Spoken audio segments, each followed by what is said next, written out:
Hello, it's Vince again.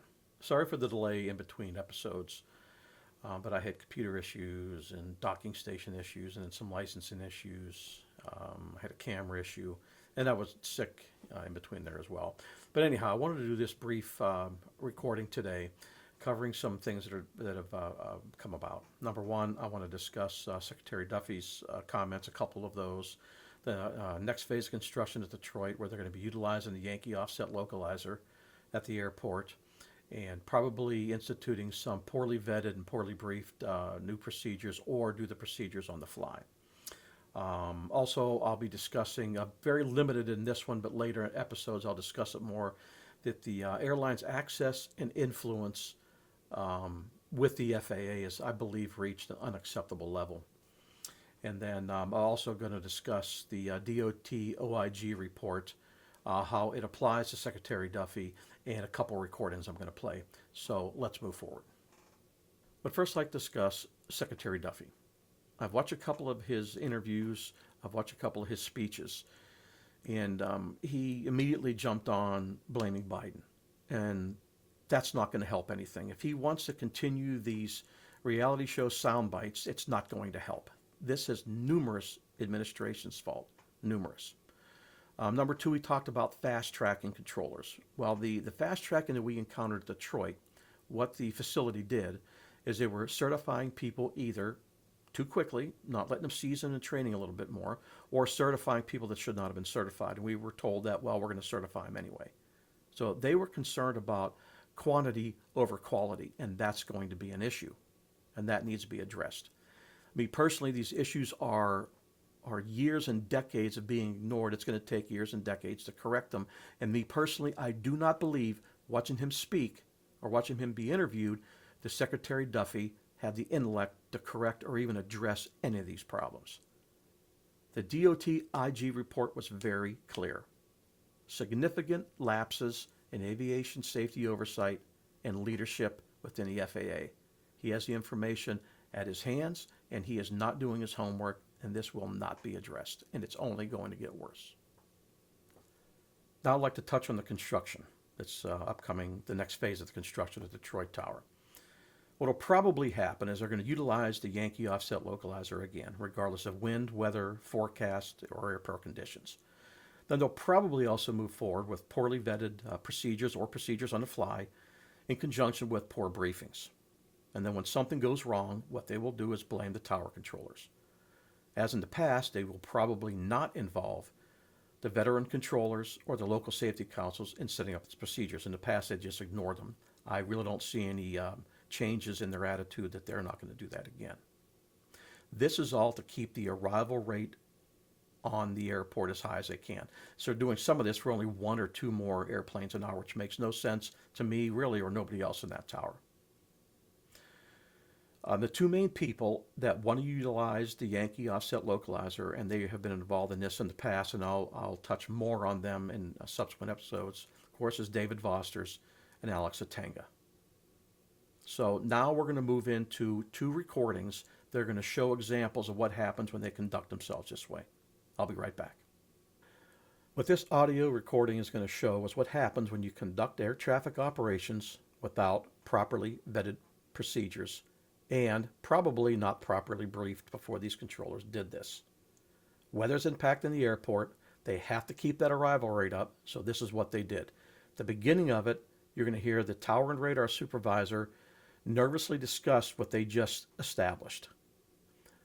And then shortly thereafter, you're going to hear another supervisor key in and say, hey, I am at C1 staffing the arrival into the airport. What's going to be important about him is he is also going to be involved in the next recording. But let's move on from here.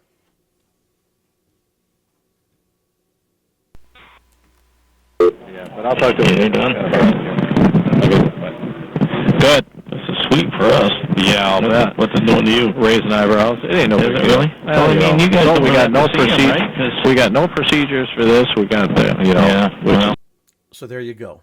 Sweet for the radar room. No procedures in the tower, and you'll see what happens. it's all true.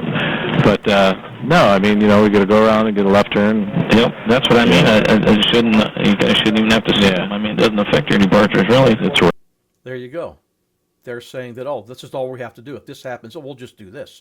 Not the way to conduct an operation. Rather unique, I gotta admit. And, Charles says, what floor are we on? I said, I don't know. go ahead, C1. C1 is open. Casey. And that's the other supervisor I was talking about.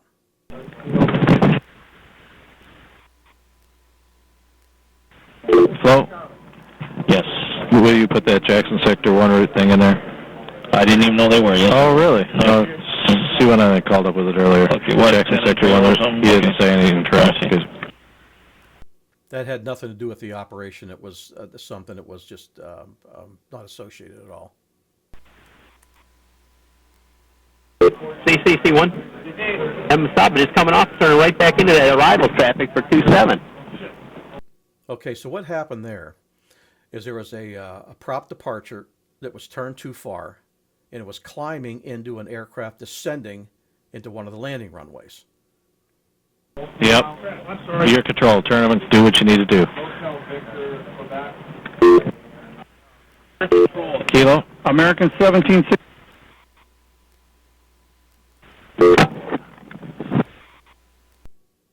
Now, what you're hearing there is absolute panic, because the other issue that came up was the aircraft that was descending into the airport was in between switching from the arrival controller to the tower, and the departure was in between changing frequencies from the tower controller to the departure controller, and those are two separate frequencies. And they're just down there scrambling, trying to get these airplanes apart. CC1, we're not talking either of those aircraft. That's what I just Casey. said.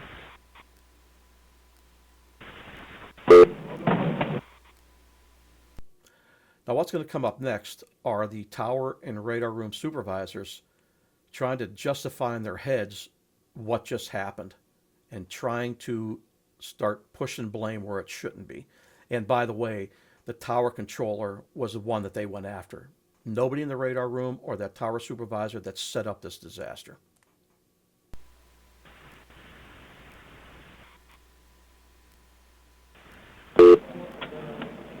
You there, Don? Yeah. You're on the speaker, are you? Not anymore. What happened there? Forgot to have Rick. Ah, crap. There you go.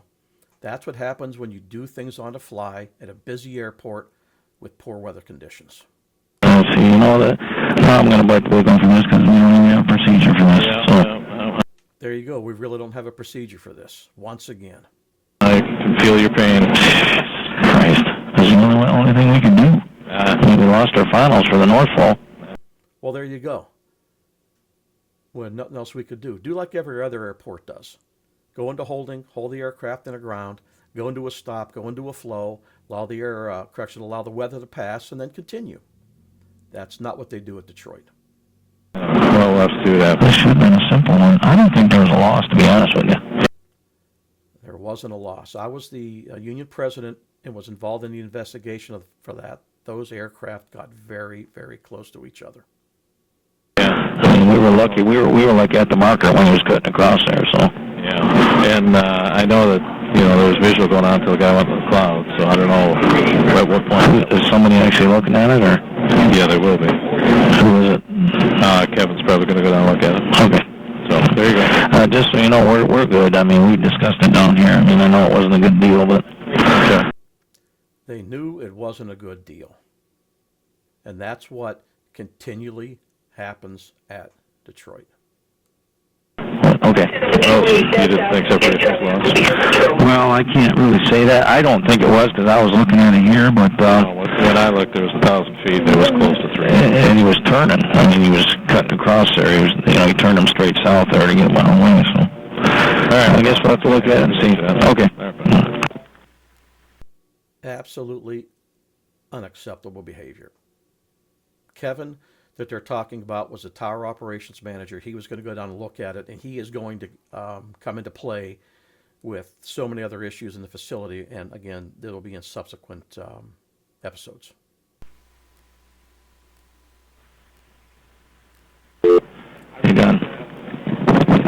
Yeah, what's that weather look like to the southwest? Pretty nasty? Yeah, it's like a green wall. It's really bad. Think it's going to stop us? Yes. Okay, I'm going to go in the hole right now. All right. Watch it. There you go. Something they should have done prior to that. The weather was not a surprise to anybody. It's forecasted and you can watch it moving on the radar. They implemented what they should have initially implemented after the mess.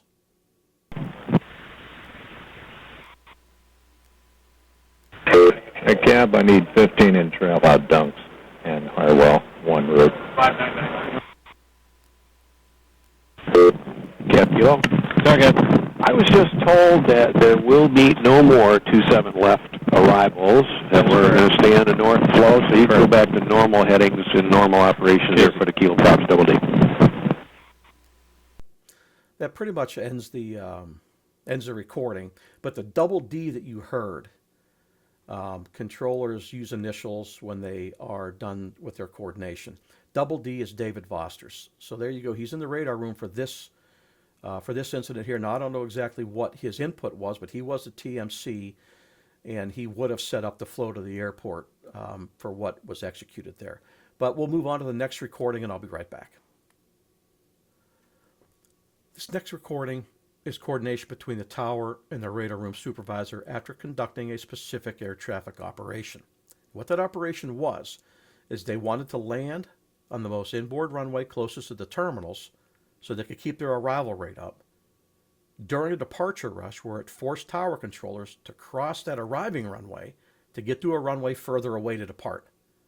That's unacceptable. That is not something that they do on a daily, weekly, or even monthly basis. Not that they don't cross runways, but they were forced to do it in this scenario.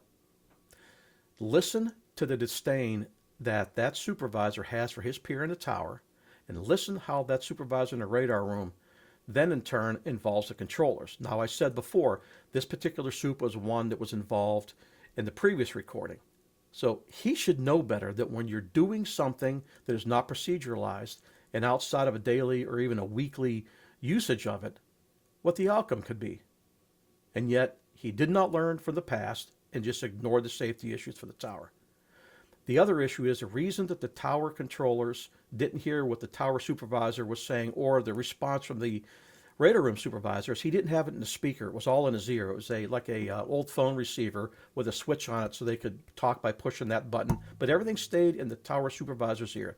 The TRACON supervisor had it over the speaker and listened to this unfold. Listen to the contempt that these people have for the tower.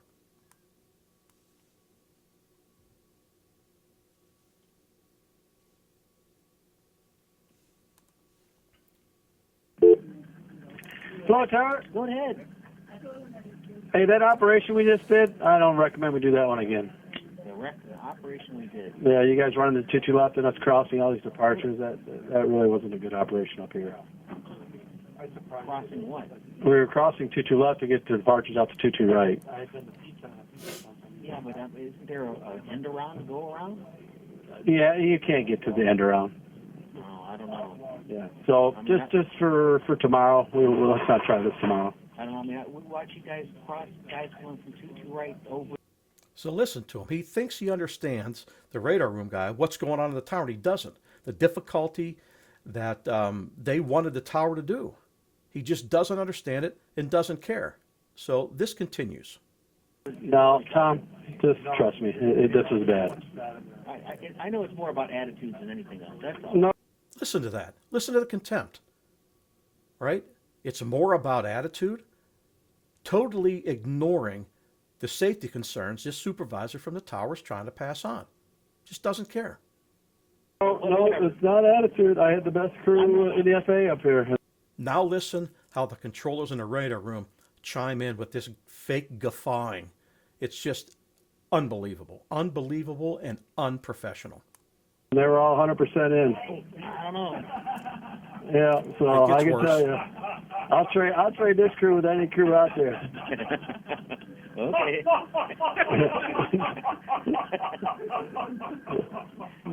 So,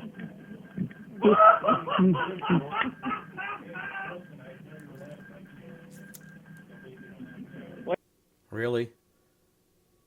So when the Senate committee says significant lapses in FAA leadership, there you go. Was any of that addressed? Nope. Anyway, I won't be here the next. Oh, 2 me weeks, neither. So so I don't mean, care. There he says he doesn't care. I do care, but I won't be here tomorrow either. But I just want to let you know that Yeah. this wasn't a good operation at all. All right. All right, see ya. Now just listen to that. They should be embarrassed by their conduct. That supervisor should have addressed the conduct and the reactions by the controllers in the radar room. They don't care. And they have continually done this since 2007 and on, totally unchecked. I'll get to the closure here in a moment. Well, there you have it. Example of significant lapses in aviation oversight and FAA leadership. And that is just two of multiple examples that I have. They have other options other than run that Yankee offset localizer. They refuse to do it.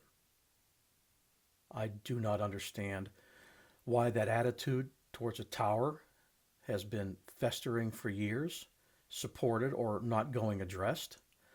I don't understand how the radar room is involved in setting up procedures that involves the tower. I don't understand why veteran controllers are being ignored. I don't understand why local safety councils are being ignored, and that's been going on for a long time at Detroit, since at least 2007. They seem to be more concerned about leave usage and people leaving early, which, don't get me wrong, those should be addressed, but safety should be paramount. There's approach light issues at Detroit, and you can only treat safety this poorly before something happens. I stated in my last CNN interview about them ignoring controllers. Well, they also have a problem with ignoring themselves. In 2015, they were told by AAE, the Office of AAE, to stop utilizing the offset localizer because of safety concerns, and they were proven. 3 years later, AAE stated, it's the greatest thing in the world, go ahead and use it, while changing absolutely nothing. We have no idea why the change happened. I mean, I have some ideas, but I'm going to address them here shortly. But there you go. If that stuff is not unsettling to people about how the air traffic system is treated in this country, then I don't know what more to do. But I'm going to continue moving forward, doing more episodes, revealing more names, how they were involved, and how this could be stopped. It's, to me, a pretty simple answer. You take care, and hopefully I'll see you in a couple more days.